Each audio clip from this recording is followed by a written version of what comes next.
আমি প্রথমে আমার নেতা জাতীয় বীর ডাকসু সাবেক জিএস খায়রুল কবির খোকন ভাইয়ের পক্ষ থেকে আপনাদেরকে জানাচ্ছি প্রাণডালা শুভেচ্ছা ও অভিনন্দন।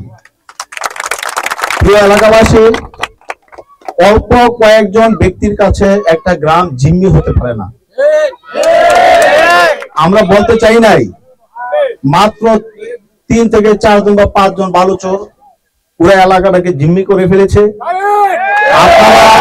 আপনাদের গ্রাম রক্ষার দায়িত্ব আপনাদের। এখন থেকে আপনারা স্বাধীনভাবে কাজ করে স্বাধীনভাবে চলবেন।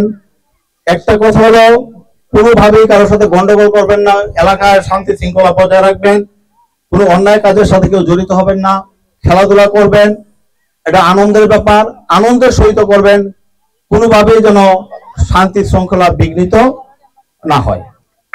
প্রিয় এলাকাবাসী, আজকে আমাদের যে ওসি সাহেব আছেন, উনি অত্যন্ত একজন শরীর মানুষ, উনি আমাদের বিপদে আপদে সবসময় কাজে লাগেন।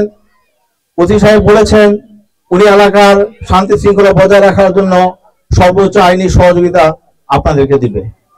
আর এখনই আপনারা খেলা শুরু করে দিবেন। প্লেয়ার যারা আছেন আপনারা মাঠে লাইন ধরে আসুন, আমরা খেলা এখন উদ্বোধন করে দেব। আর আপনারা সুন্দরভাবে খেলাটাকে পরিচালনা করবেন, কোনো পক্ষপাতিত্ব ছাড়া। সকলকে ধন্যবাদ। আসসালামু আলাইকুম।